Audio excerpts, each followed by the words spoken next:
This episode of Earl Grey is brought to you by Audible.com, offering more than 180,000 titles for smartphone, tablet, and desktop.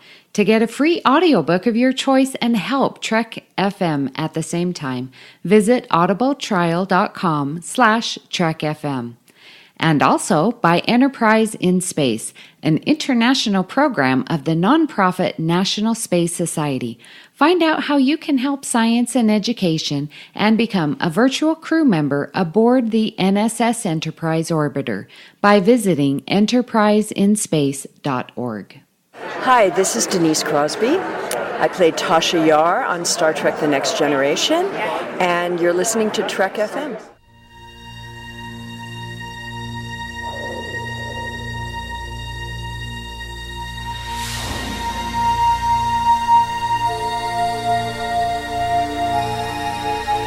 Tea Earl Grey hot.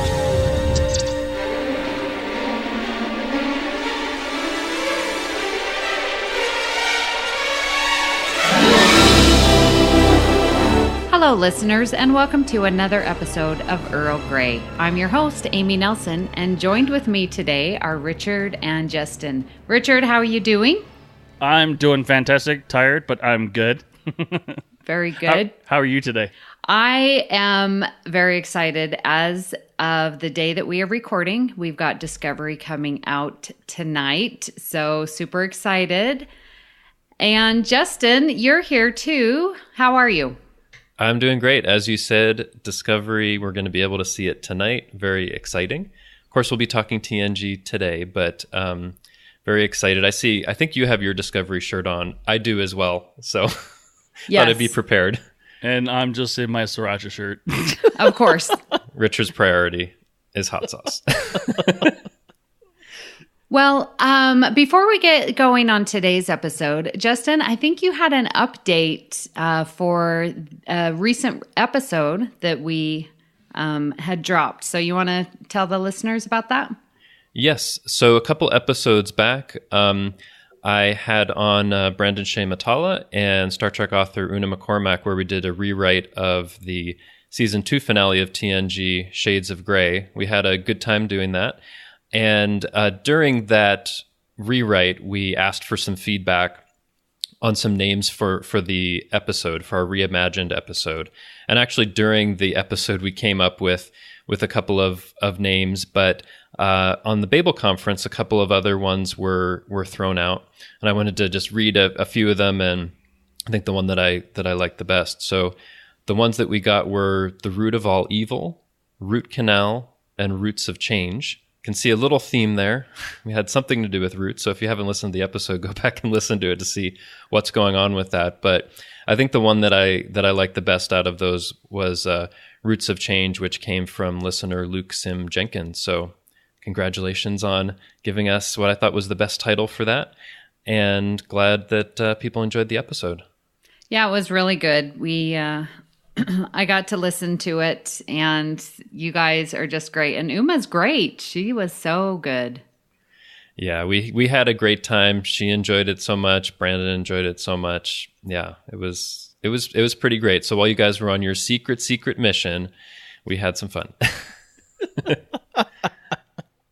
Yeah, secret mission. Well, for today's episode, we are going to be looking at our unsung episodes for season 6. Now, we've been doing this all year to celebrate TNG 30-year anniversary.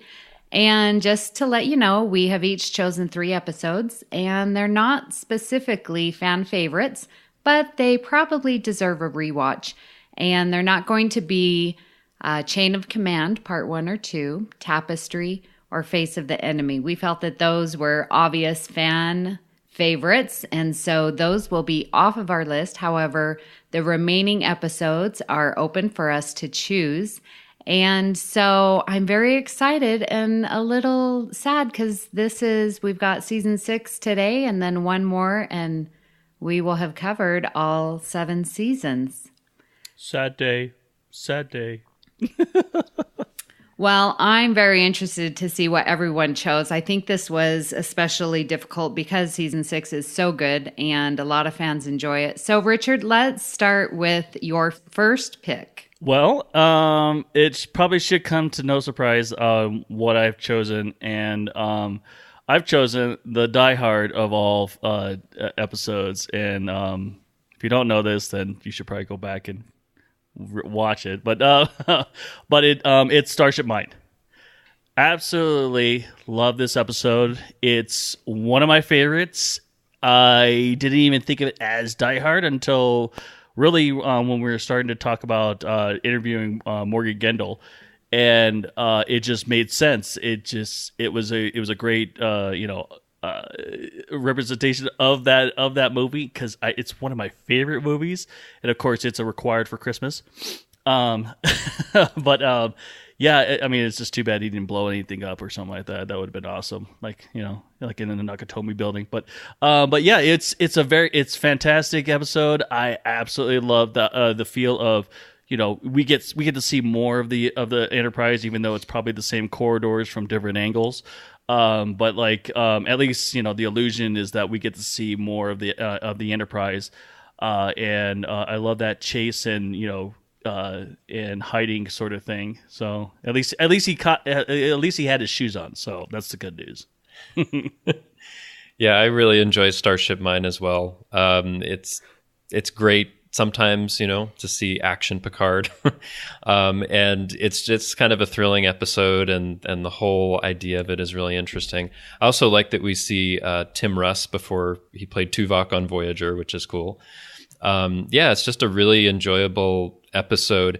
And you mentioned that Morgan Gendel wrote it. I mean, very, very, very different episode from The Inner Light, but still, I find it equally enjoyable. Yeah, I'm really glad you pointed out the fact that we get to see the ship. And you're right, because they're going through, all the things as the Barian sweep is coming. And that just adds such a level of intensity and suspense. The countdown to the bomb going off in Die Hard. And so you get to see all the ships. You get to see, obviously, Captain Picard make his remark about, well, any good serious horse rider has a saddle, right? Silly. Absolutely. Yes.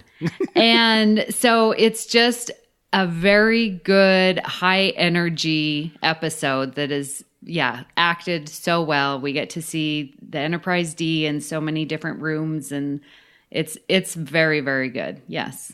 Yay. Yay. All right, Justin, give us a pick. All right. So for my first pick, and now, usually when I do this, I'm like, oh, everybody loves this episode or whatever. I'm not going to assume that, but for my first choice, the one that came to mind is the episode Lessons. This is the one where Picard falls in love with the new head of Stellar Sciences, Commander Nella Darren. I like her character. She's somebody who's kind of like upfront and forthright and kind of has a good sense of herself and her own independence. And I felt like they worked really well together. Even though this is one of those one episode romances, I felt like it worked really well. And I also liked, the really important callback to The Inner Light, where you see Picard playing his flute and talking about his music. And, I was rewatching this episode the other day because I just love it. And, the first time that he gets to really play his music and share it with someone, it actually makes me cry. It's like this, Picard's been through so much, and it's this possibility for him to really be happy. And it just makes me happy to see Picard being happy. So that was my choice. I'm pretty sure Morgan's right now got like ringing in his ears or something like that, because we're talking about him a lot now. I absolutely love this episode as well. It's one of those ones that should have happened a long time ago, like season 3 or something like that, where we get to see that passionate side of him, and the artistic side of him as well. And it's just it's a beautiful episode. I absolutely love this episode. It's a really heartwarming to see that, at least a starship captain, even though it's fraternization, but that he can actually find love on as a starship captain and with his busy schedule. So yeah, it's really awesome. I like this episode a lot.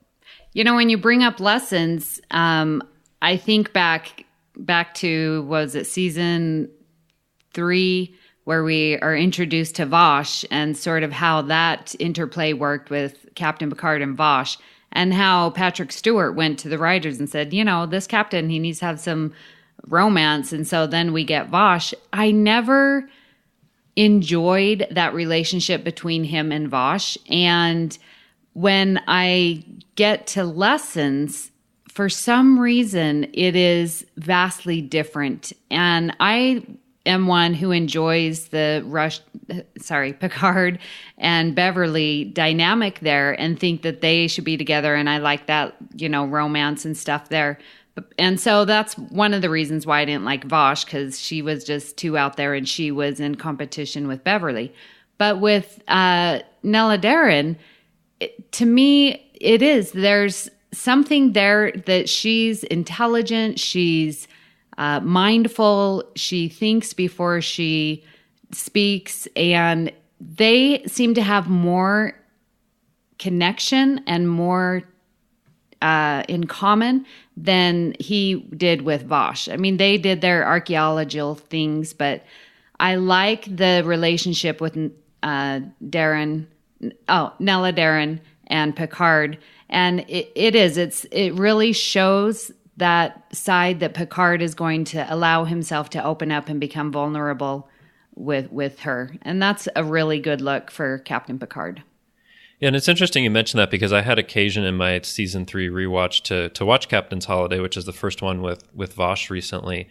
And I've always kind of gone a little bit back and forth. I mean, Vosh seems like, it's this like exciting thing just because he's at Risa and there's this adventure, but she never really seemed right for him to me. Whereas Darren, a fellow Starfleet officer, somebody that seems like they're, just trying to do their best. They may have their flaws or overstep their boundaries or whatever, but that's, a human thing that happens. But she's always trying to do her best in the situation, whereas Vosh is just trying to work whatever angle for herself. And it just feels like Vosh is too kind of much of an outlaw for Picard. And so that doesn't really work for me. But Commander Darren works for me really well. And I like also in here that they talk about, Richard, some of like the fraternization and the problems, and Riker's feeling pressured to make certain decisions and things like that. And the way they deal with it, I like in the episode too. I mean, it's, sad that it doesn't work out, but the way that it doesn't work out, it makes some sense. I think, yeah, it's a really beautiful episode. Yeah, and it sucks like that. I mean, obviously, you got to have kind of those kind of rules, and it sucks being on top, I guess.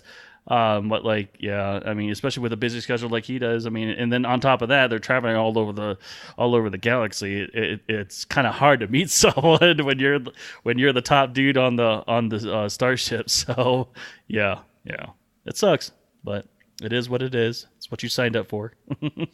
Yeah, no, and one more thing about it. I really like the scene where Picard is like, well, you could resign your commission and live with me. And she's like, well, you could resign yours and be with me. I just like that. She's just kind of like the perfect equal for Picard in that way.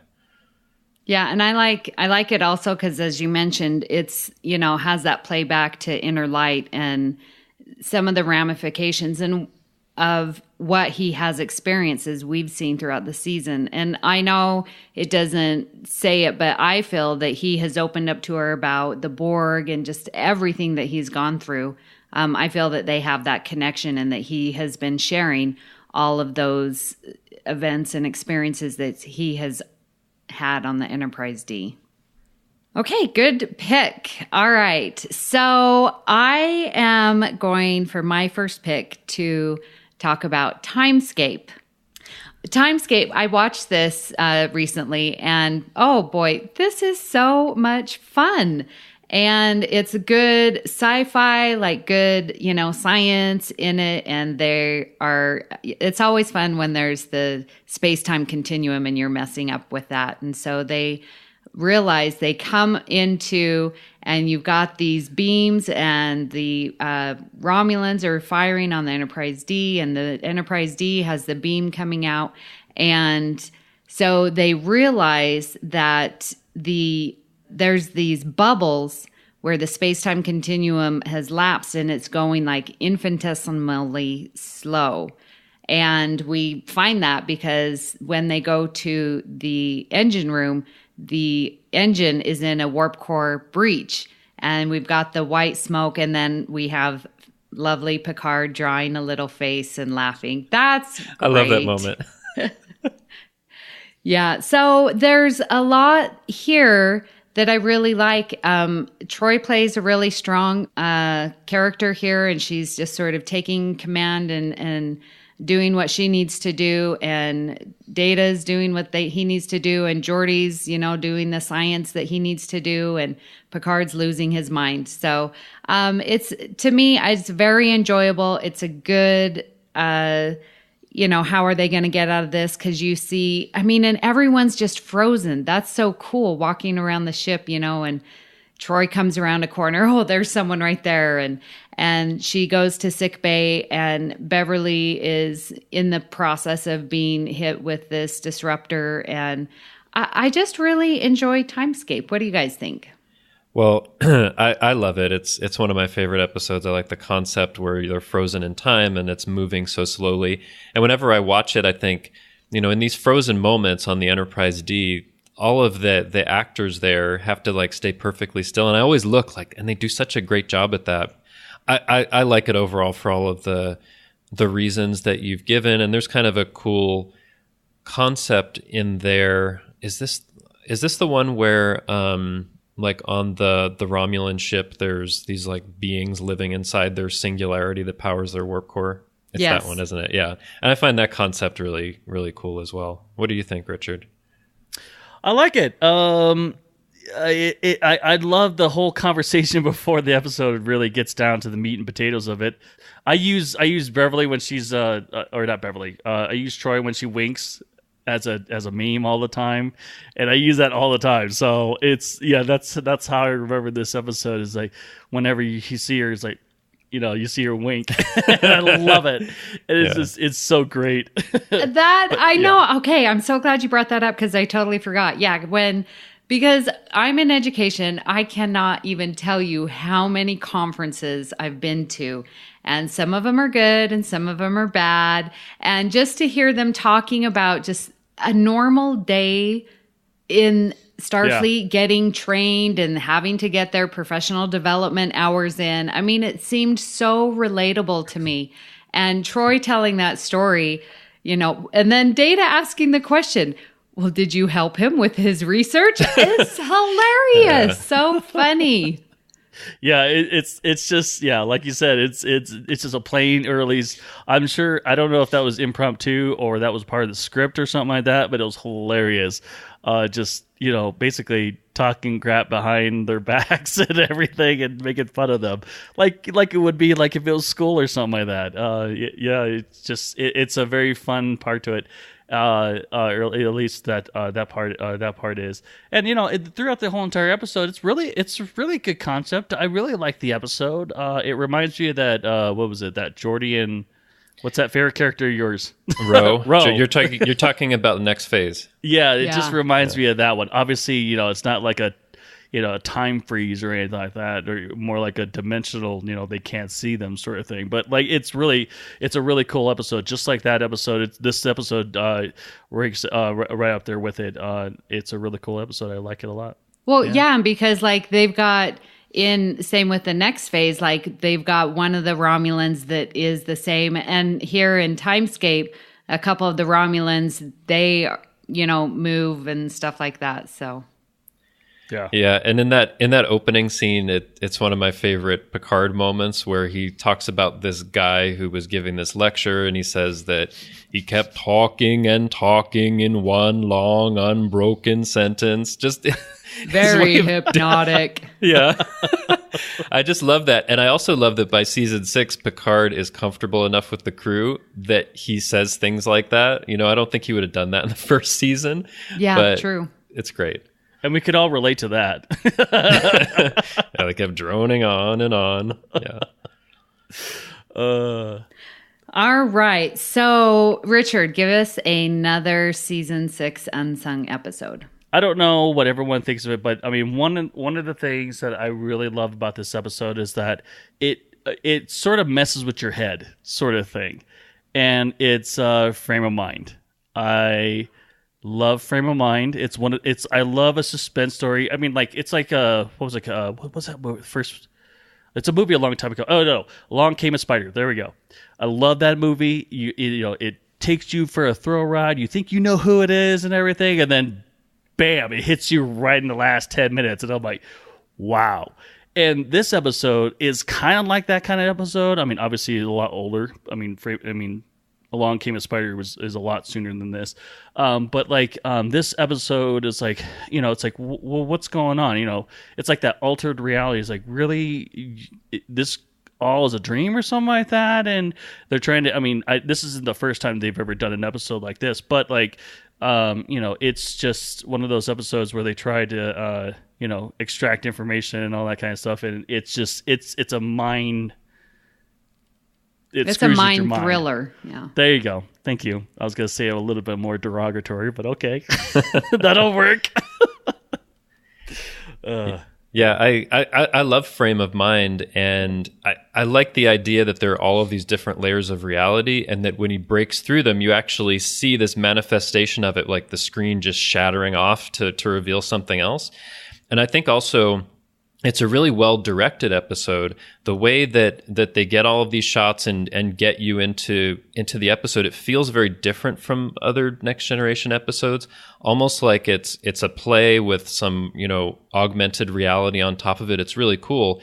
And what I wanted to call out as the director of the episode is James L. Conway, who I noticed as I was going through different incarnations of Star Trek is actually, he directed some of the very best Deep Space Nine episodes. He also directed the Enterprise premiere Broken Bow and an Amir Darkly part 1. So he's directed a lot of really interesting looking kind of episodes. He only directed a couple for TNG, but I feel that a lot, like the way it's directed, in addition to Jonathan Frakes' amazing performance, helps to put together this really unique feel. And it's just always compelling. Like whenever I see it or it's in my rewatch or it comes on, I've got to watch it because it's just so incredible to watch. Mm-hmm. Yeah, it is. A box in a box in a box in a box, those Russian dolls. Just going through that mental exercise of trying to figure out what is real, what isn't, what is going on. You're living through it with Riker. And you're right, Jonathan Frakes does an amazing job and just pulls you right in. You feel what he's feeling. You're confused like he's confused. It is a very, very good episode. I love Frame of Mind. One of my favorite parts of that whole entire episode is when you see the camera pan over to that circular window and then he starts yelling. I could see that. I was like, oh my gosh, I believe it. I'm like, I'd probably be doing the same exact thing. We're like, or something like that. Yeah, when I watched it, I put my myself into Riker's mindset, and that would drive me crazy. So it's just wow. Yeah. Yeah. Oh, that's a great pick. Yes. Listeners, go back and watch that one. That one's really good. All right, Justin, give us your number 2. Okay, so for my second pick, I picked the episode Realm of Fear. This is a Barclay episode from season 6 where he has this fear of the transporter and that it's doing something crazy to him. What I like about the episode, one of the things is I think this is the first time we see what it looks like to be inside of the transporter beam. You see, like, as he dissolves and then he comes back in a different area. And there's just this element of it, this mystery of what's going on, why he's seeing some things in the transporter beam. It seems like he's like hallucinating some stuff going on his arm. I don't know. It's a bit of maybe a different kind of Barclay episode, but I just really enjoy it and seeing him go through that. And I think of myself like, oh, I'd probably be afraid to be in the transporter and be dematerialized. And if I saw something, would it be real? Am I going crazy or what's going on? So I enjoy the episode. What do you guys think? So this is the one thing I really hate about Star Trek on this is the transporter beam. I mean, because like there's so many things that could go wrong. I mean, you could be missing an organ or something like that, or you'd be missing something in your body, or even you could end up like on the motion picture. But like, yeah. yeah, all fried up and everything. But like, yeah, it's got to be scary to do something like that. I'd probably be scared too. I mean, because in a sense, technically you're being destroyed and then recreated on the other side.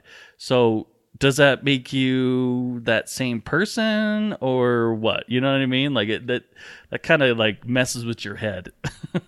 Well, unless Brandon Shea Matala was correct, because his theory on an episode of Metatrex was that it's just like a dimensional shift over to one place and then back into your own dimension. But I think that the transporter is, I've said this a few other places, I think the transporter is one of the most unlikely things we see in Star Trek to ever happen. It just seems so incredibly complicated and fraught with risk to take someone apart at the molecular level or the submolecular level and then put them back together in the right way. It just seems right. Because I would think that at some point in time that there's probably maybe a micro whatever a variance difference in your original copy versus your new copy that it'll eventually break down. Yeah, there's another problem, and they tried to kind of take this into account a little bit with the reference, but like, I've done some reading about quantum mechanics, and the way that things work, like at the real level of the really small, you can't actually know with complete accuracy both the position, the speed of a particle at that level, like an electron or something like that. So I don't think there's any way you could accurately scan the information at that level, and it would also just be changing because things at that level change so rapidly. So I don't know how you could like freeze that into place, and it just seems like it has all kinds of problems. And so that quantum mechanics problem is Heisenberg's uncertainty principle. So at one point, I think in the tech manual or maybe on some dialogue on screen, they talked about some Heisenberg compensators. They just made something up because some people had brought it up, but it seems so unlikely that they'd be able to accurately scan everything and put you together according to that, because those things change all the time at that level, So I think we answered our own question. We'll just go with Brandon's theory. For the dimensional shift? Yep. Yeah. Dimensional shift. Forget it. It makes, I mean, if it's possible, it made some sense, but yeah. Anyway. What'd you think, Amy? So I was recently on To the Journey and was talking Troy, but in that you have Barkley and broccoli. So I just noticed this theme with Lieutenant Reginald Barkley, and that he, has these idiosyncrasies that make him weird. And he is a great actor. Dwight, he's just so good.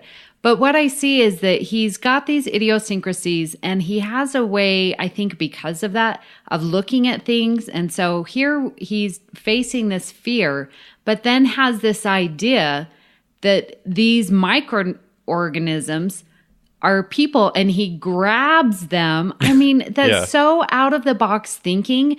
I don't think anyone would think, oh, I need to save this organism that I see that's scaring me to death. And I really am coming to appreciate his character. And this is just another evidence that he is thinking outside of the box, and people think he's crazy, and he still goes ahead and does it. And I think that takes a great amount of courage and self-confidence, even though he's played the opposite. So I'm beginning to really like Lieutenant Barkley. And that brings up a good point. That makes me mad about Wesley now.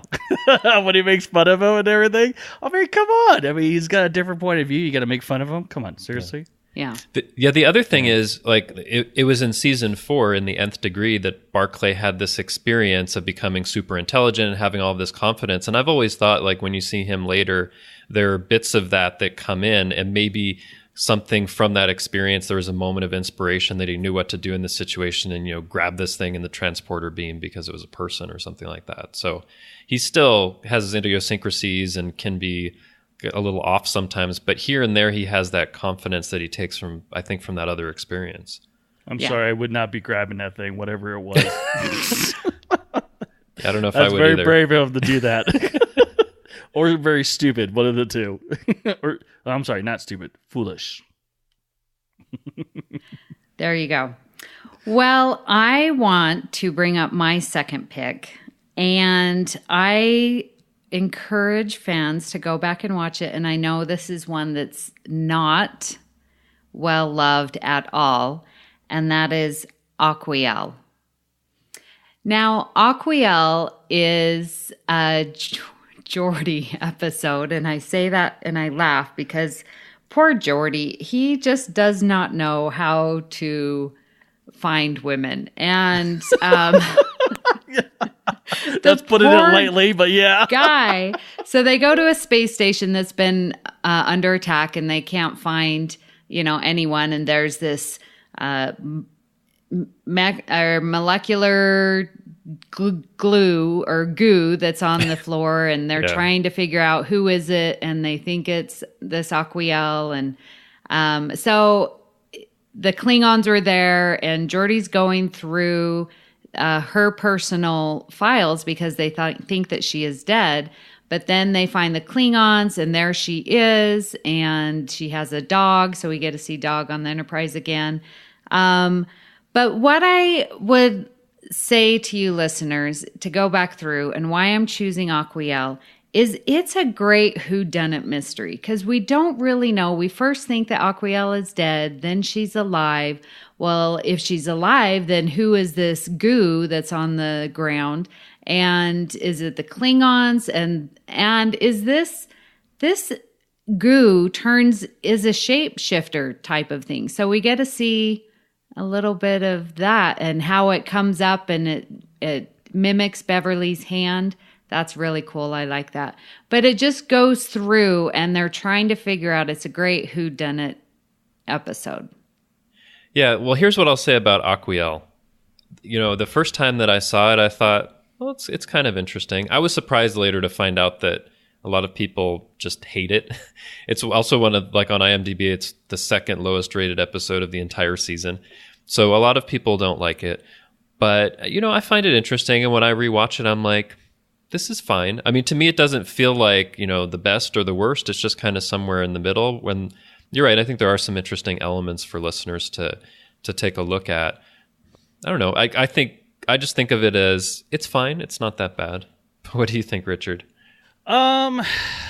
Yeah, it's a decent episode. I could go without watching it again. But it's a decent episode. It really is. It's definitely one of those episodes where if you haven't watched it in a long time and you don't remember what it really is, then it's going to be a good episode because it really is. It's a really good mystery murder, I guess you could call it, mystery murder episode.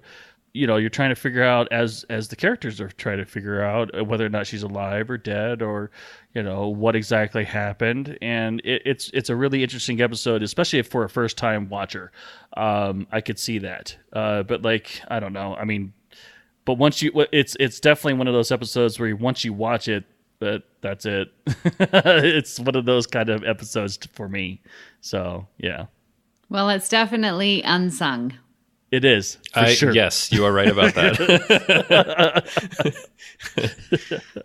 All right. Well, with that, Richard, start us off with your third pick. I actually thought you were going to choose this one, and I'm just going to do it because I'm just going to push back my number 3 one to what's it called? Honorable mention, and that's A Fistful of Datas. Oh, okay. I mean, obviously this episode is fantastic. It's out of their realm again. It's another, yes, unfortunately, it's a holodeck program malfunction. But at the same time, it's really cool. And then, of course, we get to see the flute again. Morgan Gendel, I hope your ears aren't ringing too loud today. But definitely this episode is just, I love how fun and in character Troy can be in this. It definitely shows a different part of her acting again, and she's a talented actress, granted, But like it's just it's one of those fun episodes. I mean, even Worf. I mean, he tries to. You see that stiffness with his son, and you're like, I don't want to play. And it's like, we don't play. We kill things on the holodeck, sort of thing. And it's like, and then he starts, loosening up, trying to get into the story and everything, and then it becomes fun until it becomes obviously serious. So yeah, it's one of those episodes that I really like. That I mean, I would love to do a holodeck program in the Old West. That would be awesome. Or recreate some kind of, historical event just because it's fun. So, yeah. Okay, so yes, Fistful of Datas, that was one. It kept coming up. So it was on my honorable mention. So I'm so glad you brought it up because, yes, there's so many things I want to talk about. So, yes, the holodeck program. Oh, and I just finished watching The Orville. And when they went on their holodeck, it was this Western thing. And it just totally made me think of Fistful of Datas. And it was so funny. I'm like, okay, Orville, you got it right, because that's what you do with the holodeck. And so you get to see, and again, the Fistful of Datas, I like the Troy and Worf relationship. So to me, this is just another evidence of them getting closer and feeling more comfortable with each other.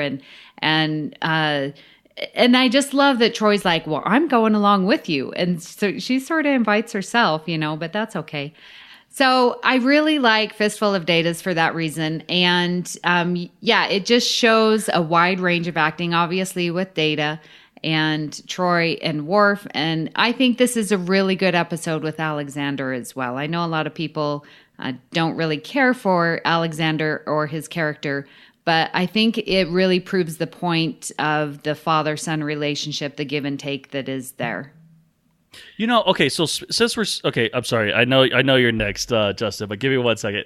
So one of the things I really like about the child acting in TNG is that I actually do like Alexander. Alexander is one of those. At the age that he is introduced into TNG, he's in that age of like asking questions and things that you would normally that typically you wouldn't normally hear from an adult or something like that. And I really wish they would have done more of that. Because of his age and everything, like some of those stupid questions that we always hear, those simple, sometimes we always hear those simple questions where it's like, what does the transporter do? Or what does this do? What does that do? You know what I mean? And that actually, I think if they would have done that, throughout TNG, or not throughout the TNG, but some of the more complex episodes, that it would be a lot easier and a simpler way to explain things that's the Star Trek universe, like some of the technology and whatnot. But like, I really love his character when it goes into DS9, because this is a great setup for DS9 when we see him in the later episodes of during the Dominion War. And I absolutely love that they did that, because some of that is just like, okay, we understand that he had troubles with Worf. The father's relationship was very tense, obviously being the person that he is and his position that he's in as well. And, be bouncing back from Earth to the Enterprise. And it's like, I really love that he was on there, because he made a great character, or it made a great character on DS9. So. Yeah, I agree. And I like Alexander as well. I know some people don't, but for me, it was like, he is really a part of these two different worlds or cultures, and he's trying to figure things out. He's kind of confused. Is he more Klingon? Is he more human? So I like his character, a lot, and I usually like his appearances. And I think in A Fistful of Datas, it's a fun adventure for him. Brent Spiner does some great acting. Worf loosens up a little bit.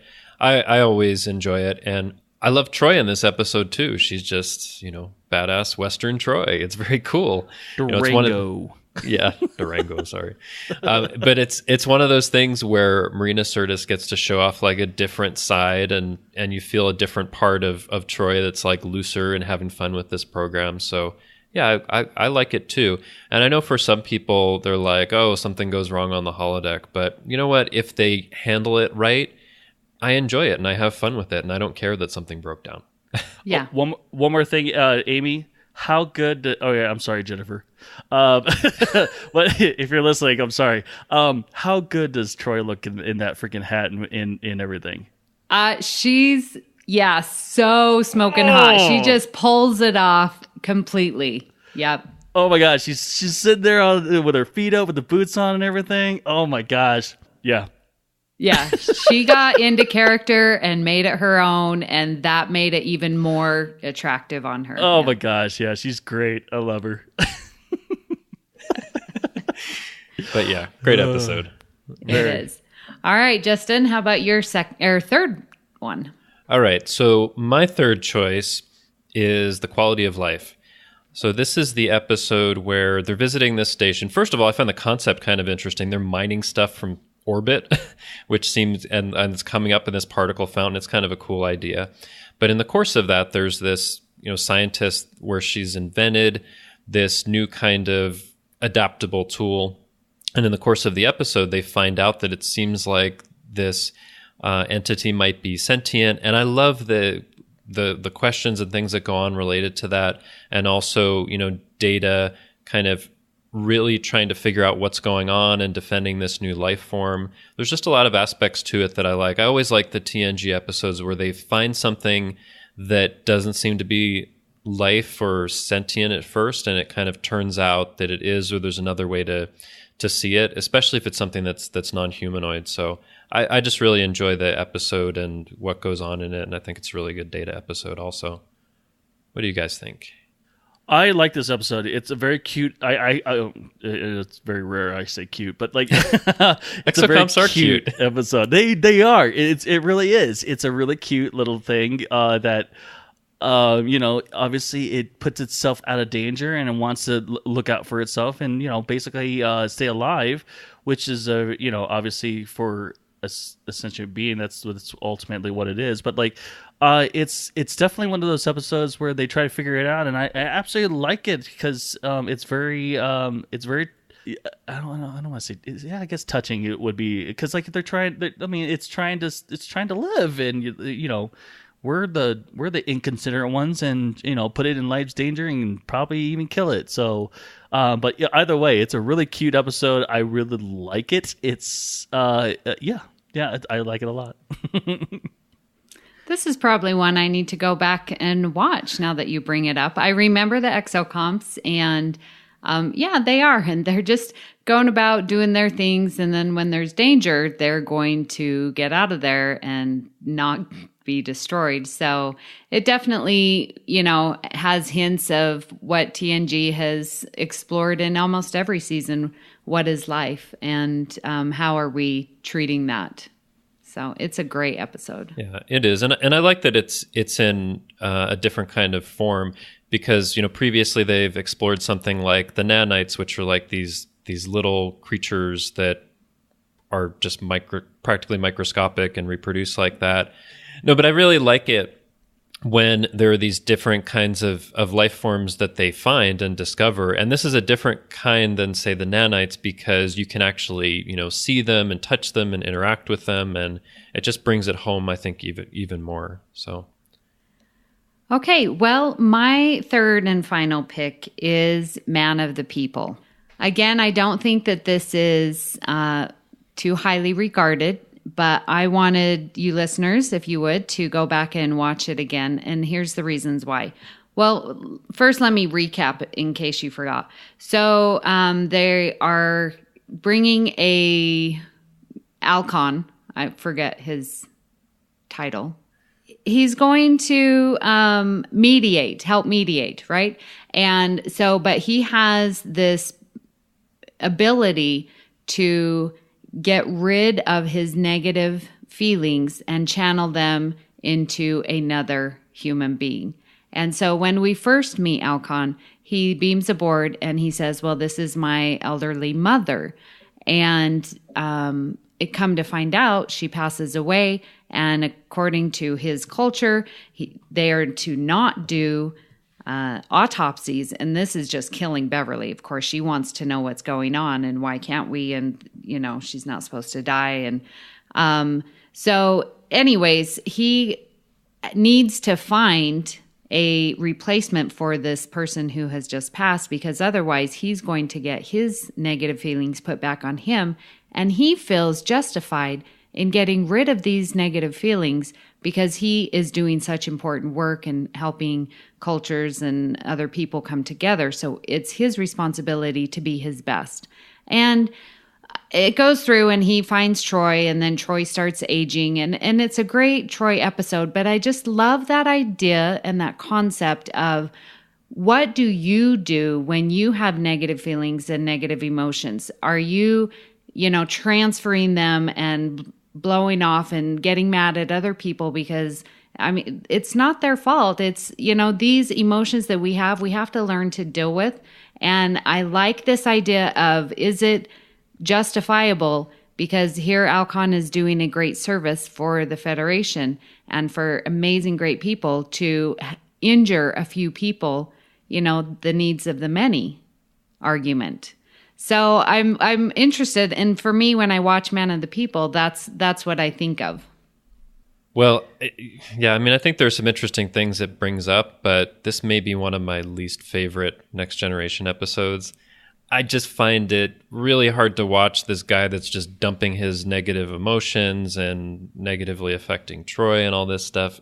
I just find it really difficult to watch, so that it's hard for me to even kind of absorb the message of it. And, maybe this guy is a really great ambassador, but I don't think it's worth what he does, because surely there's somebody out there who's almost as good who doesn't do this. But I just find it really hard to watch. I don't know. What do you think, Richard? I'm in the same boat. It's not one of my favorite episodes. It's just not. I understand the message and everything, but I think it could have been done differently.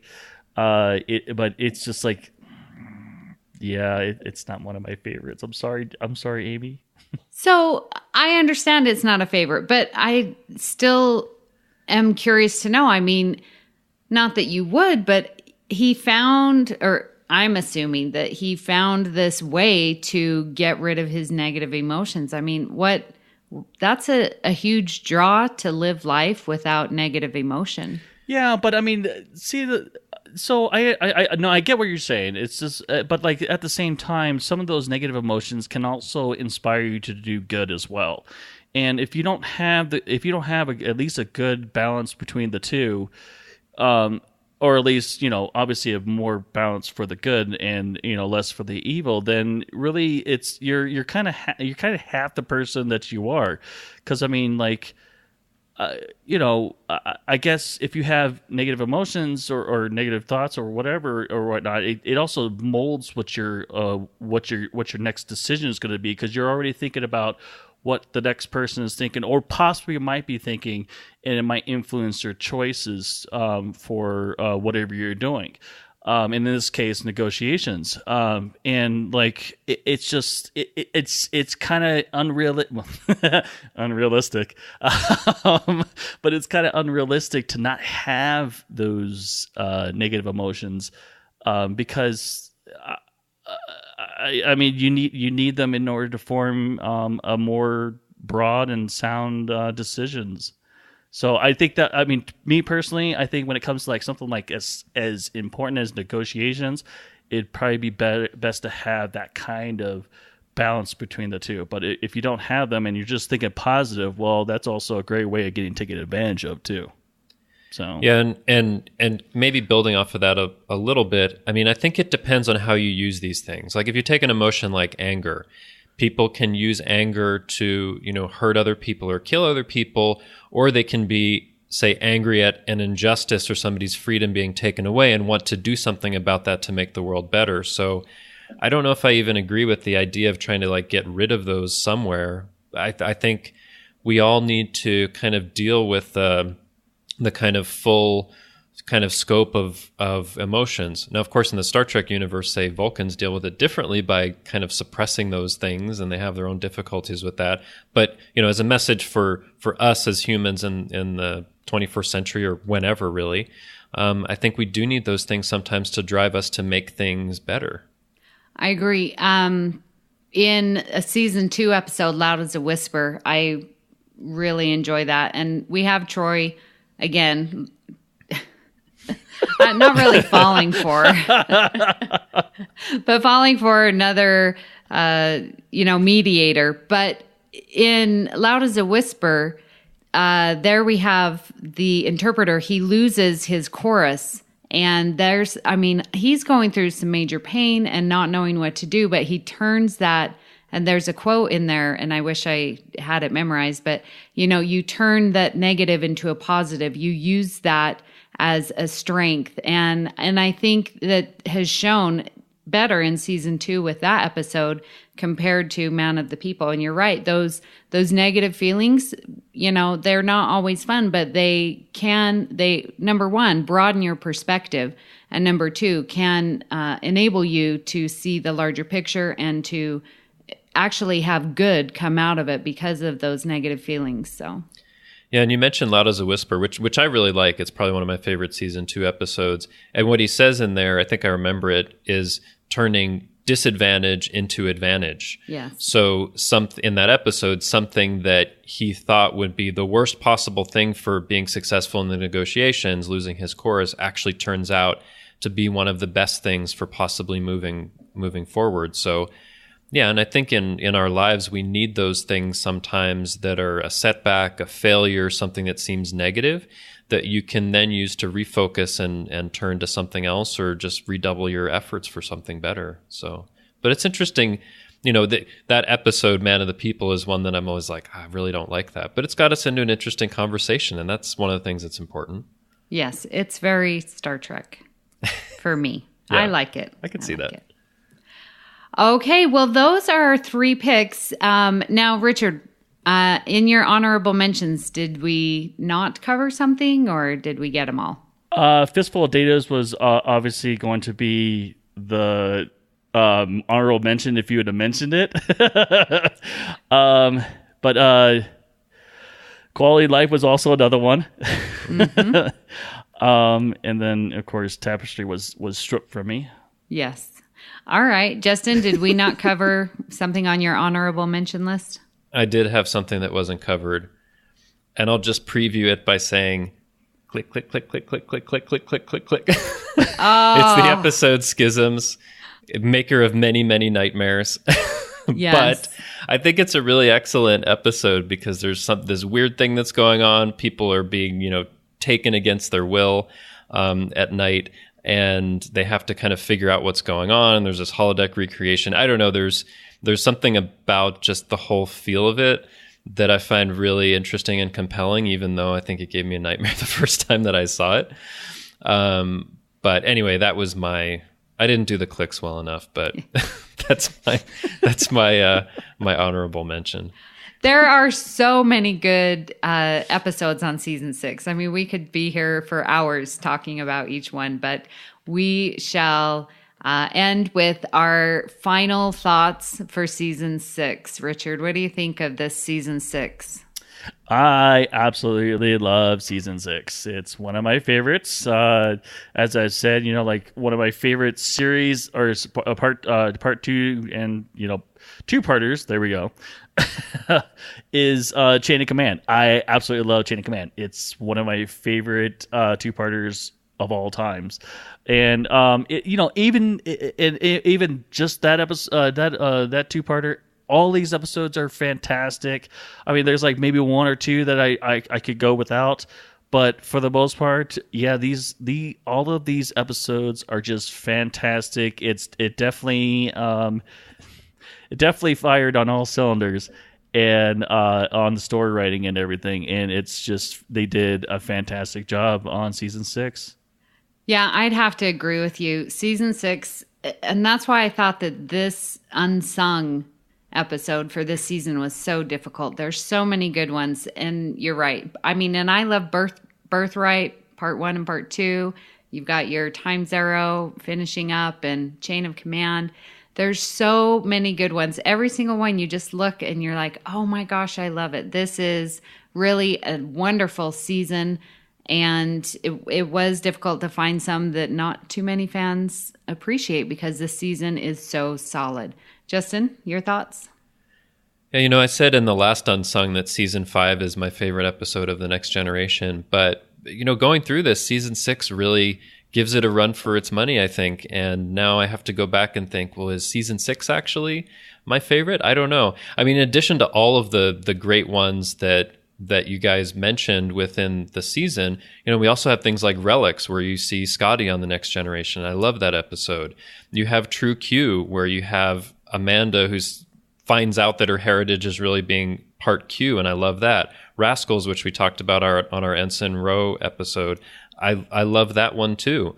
There's Ship in a Bottle with Moriarty, which I talked about with Leon, a Moriarty episode. I love that one too. I mean, there's so many here, and you just go through the list. There's also The Chase and Suspicions and Rightful Heir with the Kahless clone and Second Chances with Thomas Riker, and it's just, filled to the top with really great episodes. And even among these unsung, as we were going through them, for the most part, they were ones that, I think a good amount of people like, and we had to struggle to find the ones that are truly unsung or that a lot of people don't like. So, I think by this point, especially, season, 4, 5, 6, Next Generation is just at the top of its game. And it was great to look through all of these and to struggle to find the ones that we needed to that weren't quite as sung as the other ones.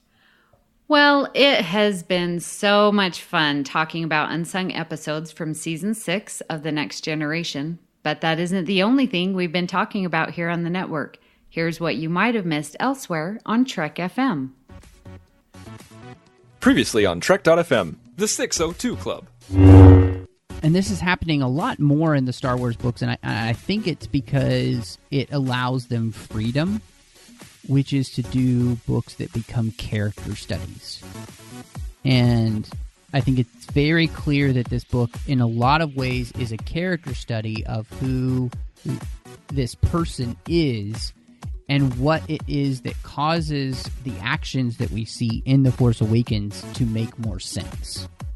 Stage 9, a podcast about the people who make Star Trek. By getting people like Braga to come on board and work on this show, what they're going to be doing is deconstructing that thing that they did for all those years on Star Trek. Earl Grey. Is there anything else we need to add, or do we think that's the? Are we going to cure Riker or?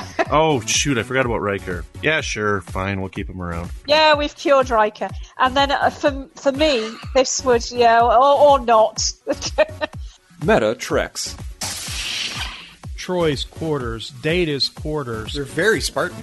They're very Spartan. In fact, Data's girlfriend even says they're Spartan, right? Yes. And so what does she do? She brings him stuff. A trinket to fill it up. To fill it up. And that's what else is happening on Trek.fm. Check out all these shows and join the conversation about your favorite corner of the Star Trek universe and beyond. You'll find us wherever you get your podcasts. If you're an Apple user, be sure to hit the subscribe button in Apple Podcasts on iPhone, iPad, or Apple TV, or the desktop iTunes app to get the latest episodes as soon as they are published. And please leave us a star rating and written review. If you're not an Apple user, we've got you covered as well. You can find our shows on Google Play Music, Stitcher, TuneIn, Spreaker, SoundCloud, Windows Phone, and in most third-party apps, and you can stream and download the MP3 file from our website or grab the RSS link. We'd love to hear your thoughts on today's shows, and there are many ways for you to do that. The best place is to join the Babel Conference. That's our listeners group on Facebook. Type Babel, B-A-B-E-L, into the search field on Facebook, and it should come right up. If you'd like to send us an email, you can use the form on our website at trek.fm/contact. Choose to send to a show and select Earl Grey. That will come right to us. You can also find the network on Twitter at TrekFM and on Facebook at facebook.com/TrekFM. So Amy, where can people find you online? Well, you can find me here on the network. I'm co-host on The Edge with Aaron Harvey, Michael Schindler, and Brandon Shea Mutella. I do a little mini show called Postcards from the Edge.